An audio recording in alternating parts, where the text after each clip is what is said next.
రకాల చర్మ సమస్యలకు శాశ్వత పరిష్కారం ఈ శ్రీత 9281458181 అసెంబ్లీలో వదిలేదు లేదు, కింద గ్రౌండ్ లో కూడా వదిలేదు లేదు, ఎంబడి వరుడే పరుడు. మీరు కూడా కార్యకర్తలు ఎవరు అధైర్యపడకూడదు. జర నా ఇల్లు ఇదికే ఉంటుంది. మీరు ఏదైనా నిజంగా ఇబ్బంది వస్తే ఒక్క ఫోన్ కొట్టుండి గంట సేపట్లో షాద్నగర్ లో ఉంటా. ఎవడన్నా మీ తెరువు వచ్చినా, మిమ్మల్ని ఎవడన్నా ఇబ్బంది పెట్టినా సీనన్న, నేను, లచ్చన్న అందరం కలిసి గంట సేపట్లో మీ దగ్గర ఉంటాం.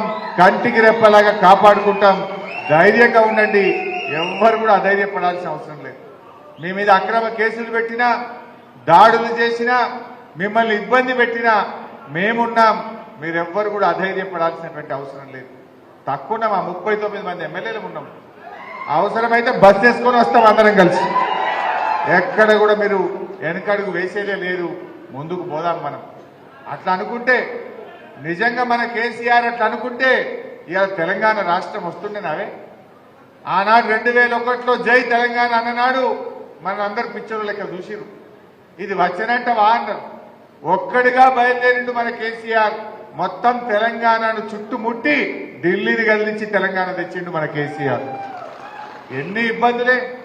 ఆనాడు ఏమన్నారు, తెలంగాణ కోసం కొట్లాడితే ఇది పాలపొంగు అన్నారు, ఇది నీటి బుడగా అన్నారు, ఇది అమాస పుట్టింది పుణ్యానికి పోతుంది అన్నాడు ఒకడు, ఇది పుణ్యానికి పుట్టింది అమాసకు మాయమవుతుంది అన్నాడు ఇంకోడు. ఎన్నో మాటలు మాట్లాడింది. ఈ బకచిక్కాయతో అవుతుందా అన్నారు మన కేసీఆర్ని పట్టుకోండి.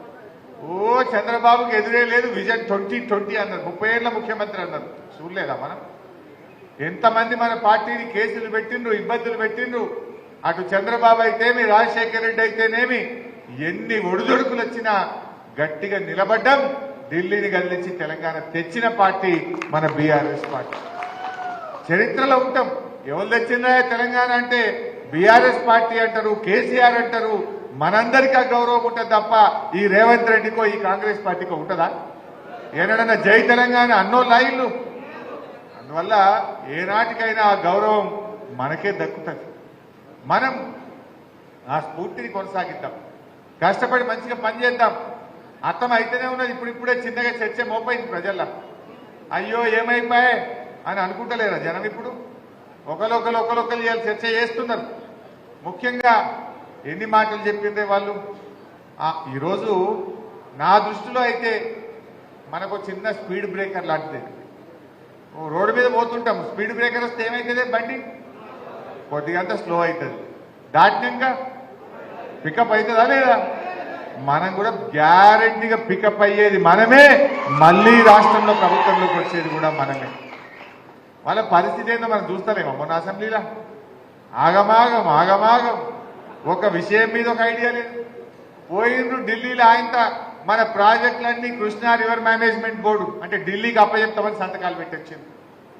ఎవరైనా పెడతారే? 10 ఏళ్లు మన బీఆర్ఎస్ గవర్నమెంట్ ఉంటే మనం ప్రాజెక్టులు ఢిల్లీకి అప్పచెప్పలేదు. కానీ వీళ్ళు 2 నెలలు కాలే ఆయనతో పోయిండ్రు, సంతకాలు పెట్టిండ్రు, ఢిల్లీకి అప్పచెప్పొచ్చిండ్రు. అంటే మనం అడక తినే పరిస్థితి తెచ్చింది.